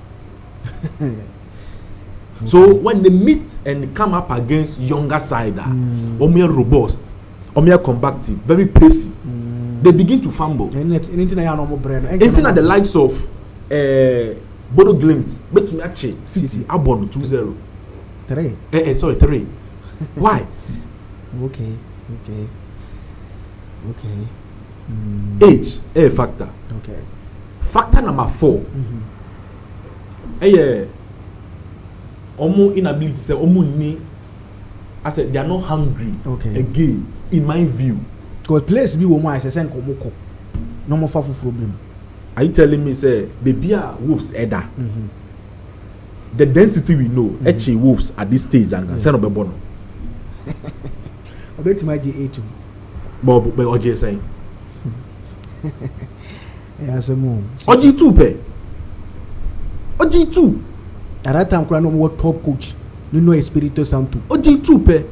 Say a density now. They were hungry for success. Nanka. And can nano much Wolves no. I'm born by say 6 and 8. Yeah. Uncle Galatasaray and say a Champions League. On person redeem or they only scored 2 goals. Okay, you know for Simamina. It tells you say there's something wrong. Okay. And these are some of the factors Emma City ain't to me performing in my view. Oh, okay. We can normally talk to me about. Cypher can say a done deal for City. Trust me, it is not a done deal in my view. Okay. This is because Thomas Frank na or Tottenham Hotspur na or coming up against it with Pep no. On your side on also na so Jono sir. Oh yes, at the time of Brentford cry because one of 12 games. Good because all bay his job is on the line. Yeah. In as much as say what qualify City Tottenham to the round 16 Ukraine say playoff no round 16 round 16 yeah sure. In as much as say what qualify Tottenham to round 16 Ukraine he is not at peace. Oh yeah. Because also we checking the last recent games in the Premier League now. And should not too good sir. Okay. Games they are expected to win. No matter what draw, no matter lose. Okay. The team, the players, prepare. The players, prepare. Okay. The players, prepare. Kudus prepare. So he coming up against Pep Guardiola at this time. No, he would want to use this game as a statement. Okay. Say, Tottenham Hotspur in paying for no. They should look at this game over the boy. Okay. No more fan judge no. Okay. Tottenham so they check no ma wo na so. That is it. So you see, any game a very easy for City. Because this time around Wolves are on that last 20th. Yeah. Now we shed only 2 goals. We have bet Tottenham. On all rat top or pet top for Moira. The no promise on yadi. Then got you say abrewa be wua abrewa otifi obewua opre. Running crab na bechere. Okay, I know Biggie, I don't know. Yes, Biggie for you. Obey no boko so no deep pa Eddie amho eno no. Was say I am watching you guys from Sweden. Keep it up. Mary Fuza and Eddie Abba. No. Also, one of the fans I will follow Jumadi no power Biggie. Sorry for the transfer, mama. Now you wait there. You want to tell na yako. Thomas Partey. Unim say week went away. Omu Champions League game no. Omu ne hefana boy. Fra re ne hefana boy. Champions League no. Omu lusu game no. Na omu head coach Marcelino. Ebe make comment be say Thomas Partey any ne pace in the game. At the time na enimu no Arsenal. Inti say player if I say Thomas Partey the time I know what Arsenal now they compare say ya owo Villarreal na e be difficult say obetima abo say MCR be ma voice na yi your friends me panelists yi atie de wo kan ye a wo kire say Thomas Partey o kire mu na wo tene kom a wo di yes kire say on timi ngura squad nim but me hwe ne ayi ne highlight kakra Thomas Partey na kam say me download but copyright nti come say me the Bible to so na yahwe passer on the day Thomas Partey eye o game despite Villarreal lose so much no now here passes I no what check that's what we did o check game no distribute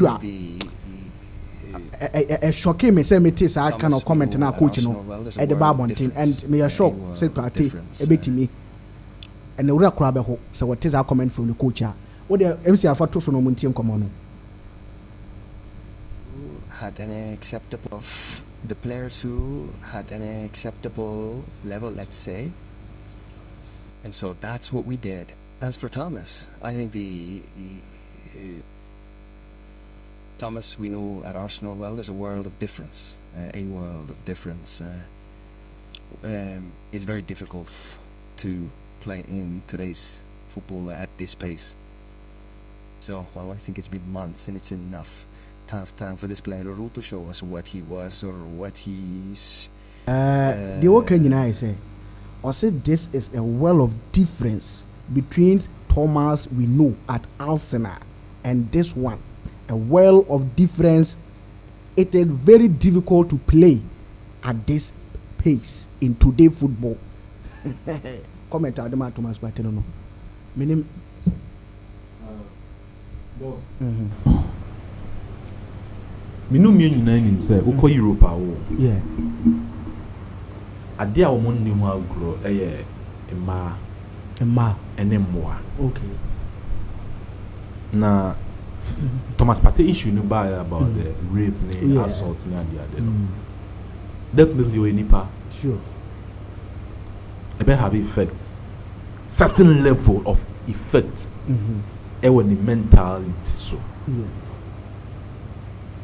But it is it is like how to manage it is what is in question now. Okay. In my view, Thomas Partey is not a bad player at all. Of course. Me here's highlight no. Obi apa onko because X non searching here. Ewie mi hu sa statement na manager ni make here. Yeah. In my view, I think the manager is being too harsh. Of course, to me. On the player. Are you telling me say a Bruni B and I say white man and I say player B of Europe and I charge with dinosaur with the performance of Thomas Partey as we speak. Obeka say Thomas Partey in can squad. Cypher be quick I search bi amamia. Only player who compete the same formation. E wo free are ho amamia say ya na me hade. Look, Thomas Partey is not too bad. Onka say yes. Ebia a friend is saying rape case issue because don't forget the time about Villarreal that section of the Villarreal fans were against the move coming. They were against the move say Villarreal convert Thomas Partey because they believe say the rape issue na ever court no almost settle here and they don't want such a person so obeba legally yeah so the fee and a Babaka club Anthony Dini Biana. Yeah, so I'm not surprised at all in my view. Say, coach, making this kind of statement. Yes, yeah, look, these European coaches, some of these European coaches have a way of subduing and kind of hunting and playing down some of African stars. Okay. Obekai Atlanta, Gasperini, Ademola Lookman issue. Yeah. Look at the way the coach chastised the guy. And it's not fair. Sure. You can't tell me say Thomas Partey. Look, age Thomas Partey walk. Maybe our 25 years now. Yeah. Performance of the Bema or no. It won't be the same performance. So Thomas Partey players or no more compete or Villarreal. Ubenya Papi Gray. Okay, that's legally. Yes, then Ubenya Santi Cosmesana. Okay, fine. Danny Parejo. So on that fantastic player, Danny Parejo. So and there are some young guys. Be this Alberto Malero. So I don't know compete. So 4 guys. And Papi Gray and Gaston were just smoke player. Oh yes. What about Danny Parejo? Oh yeah. Yeah, and just squad get to party.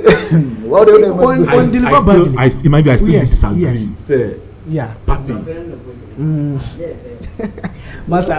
You see, in my view, I think say, I still disagree. Okay. Papi is a very nice guy, very fantastic player. We all saw him at the AFCON. Okay. But you can't underrate Thomas Partey and tell me say, near Papi and on to me. Sure. Partey. Brother, me say me share highlight no. Me try say me sample dia but say MC bit me checking the ratings now watching initially Oba Madrid Oba Villarreal checking the ratings one bad sure. So I think it's in my view it's a matter of I don't want to use the word racism and yeah I don't want to use the word racism but in my view I think he's going too far and he's been harsh. Okay He's been harsh. Thomas Partey is our own. Okay. Regardless, on your bad player, and he needs to sit up. Then he should find a different team and move. Okay. Can me pair the coach in the car and anchor. My redeem, let me be a camera. You know they are to swear and start no they are to swear. And start now on the to swear. Partey because Partey. Despite saying money in our one fan to the team or watching a pitch no swa. Who born our to me a classic person crowd with that kind of any games in the mono. So games are about lose. Yeah. He should let him fix Partey back and see say games in our one started over the bench in never. Nicolas Pepe Munina Daniel Shaki Motos na Cypher Kakakra na. Boss, made the mechanic say honestly. Okay. For now, Thomas Partey are dropping form. That's a fact. Okay. But who's the coaching educator issues about looking at the psychological aspect of Thomas Partey. Okay. Boss, imagine say Okobi Masu say Okoye Juma. A football and alcohol. Okay. And you never hear Thomas Partey or Arsenal midfield. Player about who I may make minimum assessment was all cost to Arsenal Power Mighty Magic League. Thomas Partey. Really? Yes. Ebra Arsenal here Thomas Partey, not Thomas Partey player. So back here. I say any day you know. And you know what I said because that time not operating no me. They come and say na Arsenal team Partey the engine of the team. Yeah. Now me cannot tell you no grow. On didn't want grow. Despite that issue you know. Good. And me bedu we say even Blasters if Partey is we press and na Partey echo court. No pray but no issue. No 7 or secret. Secretly. Edru ba ma Arsenal we say no. Thomas Partey ye little so embo yam cover Martins remain in bra. Declan Rice but we still need the person in the shape of Martins Mendy. Obey you say Thomas Partey. Okay. They went in and brought Martins Mendy. And I was started singer. There as a woko. So as a woko no and some degree surrounding the departure of Thomas Partey before moving from Arsenal to Villarreal. And the days at Arsenal. So Thomas Partey ejinamu bobo. So without Thomas Partey no you saying how many percentage? 65%. So Partey jinama so without 65%, right? And with without Thomas Partey 57%. Oh, yes. So jinama so maybe 65%. Thomas Partey was given that all I say what they make us say Thomas Partey and a mass because it will be an Arsenal here Thomas Partey crucial at the crucial moment Thomas Partey player. Okay. But let's come back to what the coach said. The coach, though the comment was very unfortunate to me, but me, I don't see it to be a kind of racist and all that. That is me, my opinion. Okay. Because on can say who a player, who here is a ball. There is a world of difference between the Thomas we knew at Arsenal and this one. A world of difference. It is very difficult to play at this pace in today's football. Good. So what? Now, or say Arsenal no Thomas Partey no Arsenal. Any different from Thomas Partey or Villarreal. With age wise, BBM. What drop it. Sure. And secondly, let's look at the case at hand. But Okwa Kabon na yaberu tayo. Yeah, same. And just say be a coach in Kasa Thomas Partey to compete you. And just so to compete you. Thomas Partey is a fine player. No doubt about that. Okay. But the case, boss said that some toes so can get raper. Boss, maybe out to me that. Ultimate la obesusa. Be out to that. Be out to me that. They be real. Okay. Be out to me that. Didn't say any rape pro, but any rape Mr. Motif. Mr. Motif for Tilila. What go be school? Because they okay say be out to that one class. Be out to me that. Asema ya kia asema to me so that. Okay. But Thomas Partey then you see rape. And rape is different for say fu he die na side from afar. And I mean for yes mafa. So the final case no cry is in this year one. Yeah, this year. Okay. And all the was 80 me them and now saying boss, let's be in the shoes of Thomas Partey. Me be them man me be then. So it is a coach in the case those said the timing was wrong. Okay. Timing was wrong. Okay. But said Thomas Partey issues about dropping and about only papi game will compete, then the parallel will compete. And yeah, okay. But Thomas Partey in any other given day, in the peaceful environment day, Thomas Partey be to go to this place, be to go to win. Okay. But I say na MCR mame SHS on kwala no student no. Unim say omu bo your friend is saying Interkobi ewo Ashanti region. Participate. Okay, oh, the way a different topic for another day. You did Thomas Partey share. Or maybe a topics in Nina. Aha, way more than one had your screen. You know. Idea way ye Kumasi, Babanyara Sports Stadium. They say, yeah, Oma Bomb more than CC Pitchy, our Mobobo. Kolaya Kwa, Takwana Wamunasano. And your Kosuna Omutu Kunyano. Ya said 300 seats. And over to 2. Oh, by Yaro Sports Stadium. Now, according to NSNH, I say, City Biano, Ekose 500 cedis. 500 cedis. So, way a fertility for government and yet private.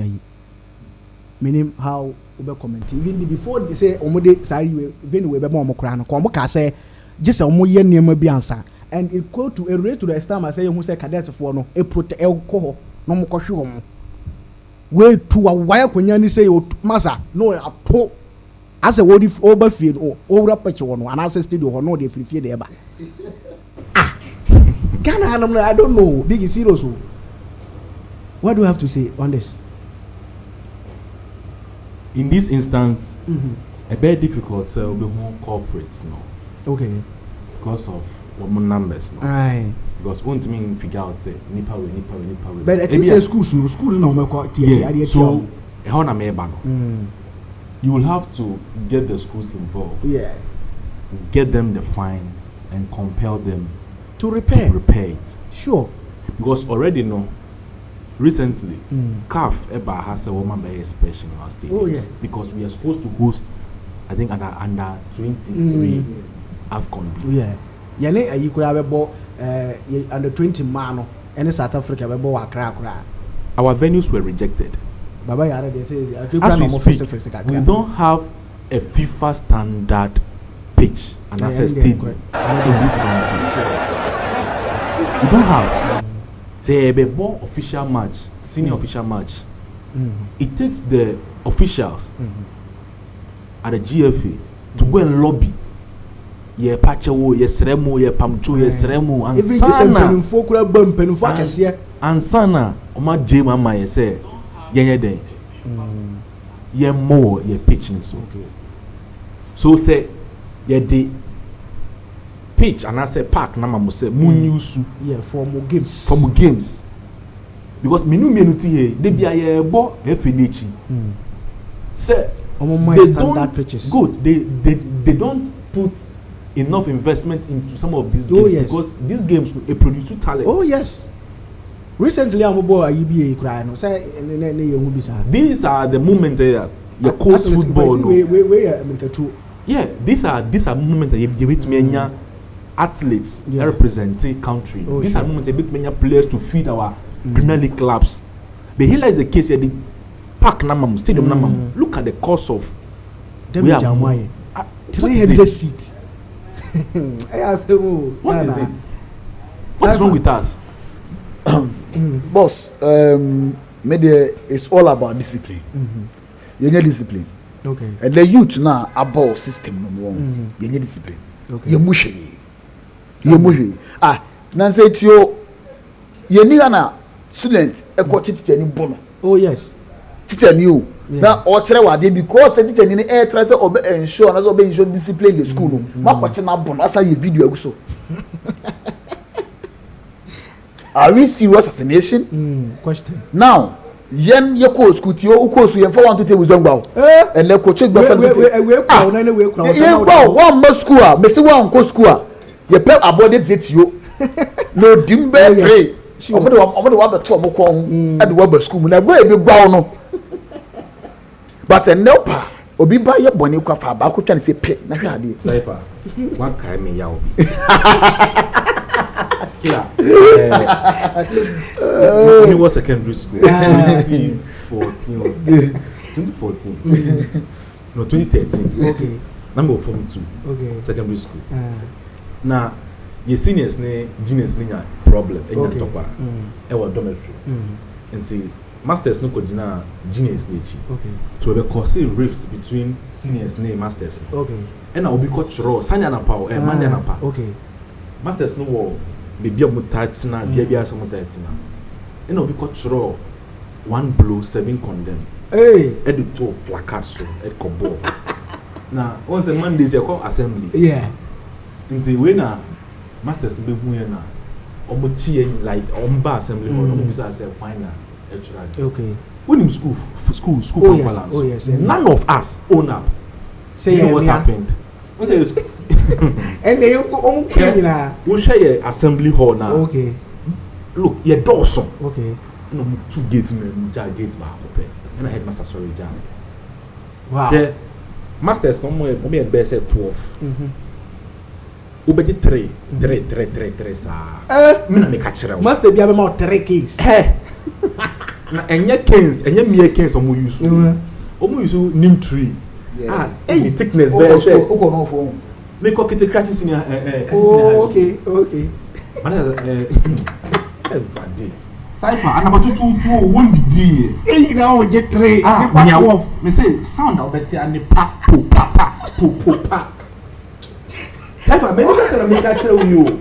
Look, okay. I will never forget this thing about the year. You say they are over to my side. You cannot do this again in these recent times. And you might be your and it's causing indiscipline in our schools. Even when it will do a time be a parent and I can say, correct me in the school more, say me, but we want no mammy. Hey, no man, discipline. No, you can't win human rights near the day. Charles right, hey, Charles was right. Yet me the motorway, yet me more motorway, or coffee, or Sukofia, and mammy, dear Jiraba. I bet Tati, you know, recently I make a say, said it in our day password to the 23.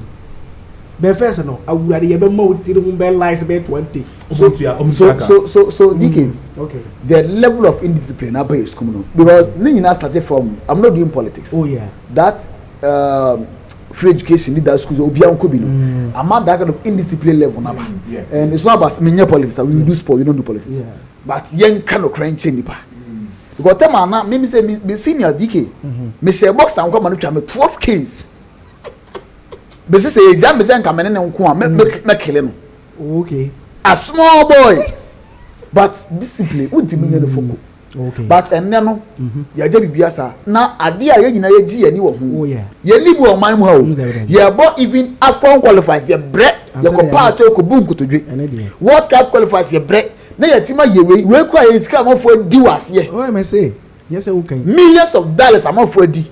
Na as a student SHS 1 2 3 Mumbai games athletics. Mumbai money na yesu after that ye foul as o man no. We say there be we yes city crash but yeah say no to kwa ben kura na be sia wo be kwa ko to konwa ade aye o mind there o say no say omo make sure say school bia no na ti okan omo fund the schools. Yes. And schools they should make sure say omo hold them responsible, of course. And look we say we jan salabiala sa we should do something about drastic measures pe bia come on. We say omo twi so je fo mu gbankra ni nyina. Okay, madam I say na your last name wrap it up your time no e gatia yen unim se uremu a anampana Katongo be story bi ewo IFFHS ranking in terms of Premier League utimi ka say the air best the whole world ya botara ma me Ghana ma wade kai kame just sports we are say enti ye ranking na me ni debate anampano no ka say top 100 yan ka ho na me say e bi on kan be a million bi but Ghana ekoto so 100 o ena Harriet Sensitu ababontin na obeka say we say we are competing with leagues that are strong in image right, branding, production, stadium facility and visibility. And I agree with him. I second what he said. Okay. Because ask yourself, say Super Clash also in the bar. Stadiums to me, research that resulted in the position. Super Clash, every bampoa. Stadiums, how many derbies do we have? Look at the traditional clubs. How many of them meets? Okay. We don't facilities in American facilities now. How many teams have their own proper standard stadium? Okay. Kotokokura wajidi ni has kura umunibi. They don't have. They don't have. Yeah. So look, I second what he said, and also if you crowd so somebody homebody said, was it leadership is about solving problems, and which is why, as an EFI, we are trying to make sure that the Ghana Premier League is ranking among the best. Discussion. So the researcher myself, and I'm someone who pays attention to data collection. Transparency for it helps the discussion. It is able to shape public discourse. How it also gives people the right information. Without a sponsor. Cypher, that can be. Boss. Na me try say me be research kakra bi nanka ya hwe African teams no obia o say big teams obia o timo. Oh yeah. But Kotokone has sorry Yama Batisu.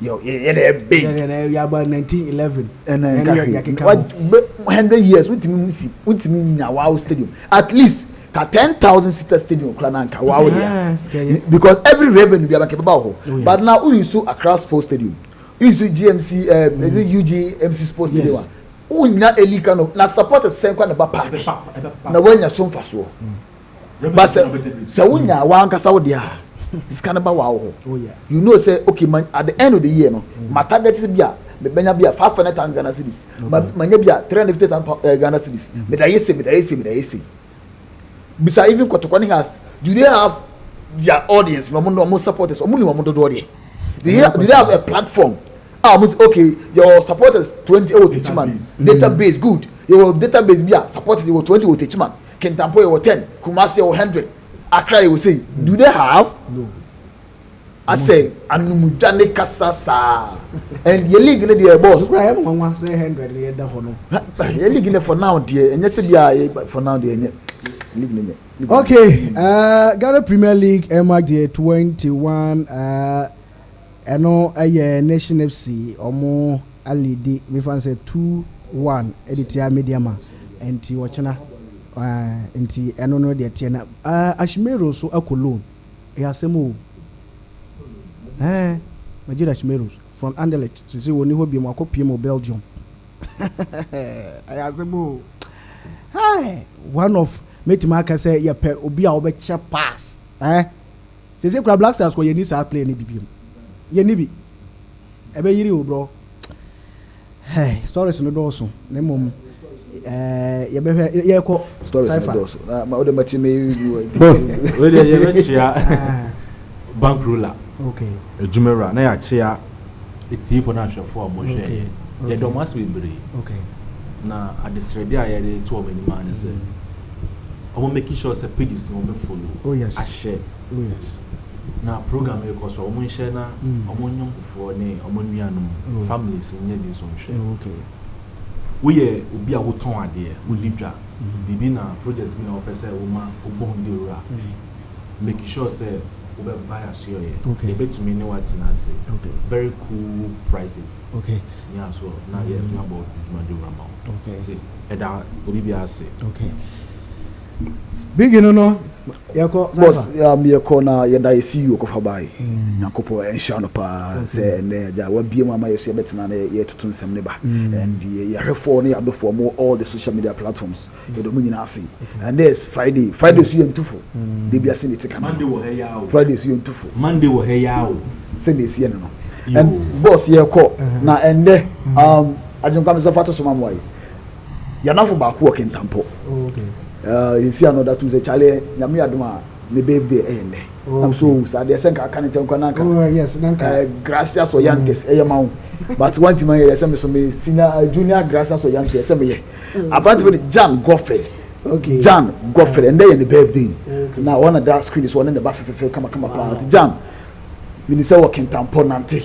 nyakopo nsha na onye wakoma so apede nyina ma me say afise say obedi wa oda na Nyankopon ama de ope bia no ayeden abu mama Jan yes Jan Godfred ye kan say Nyankopon inshallah na onko so enye okese e da sepa boss wow eno no this AO Sports Premier Jumedie ayedre ebro Monday to Friday na on Friday no from Monday to Thursday 7 to 9 na Friday no 6 to 8 enti na washa no so e de amaye Saturday no na kaya 10 to 12 yegusu ehihye niama ba se ye twa ba kire ese be ye no 8 to 10 ye hwe se niama be fa ochena obeti yanka bibia ni a be on the page emfiri ho ye wonempa ede emaw DK wins no eye din no abusia ye sore so na fei nyame adoma ye the weekends way akowie protect yourself, enjoy well and live your life comfortable.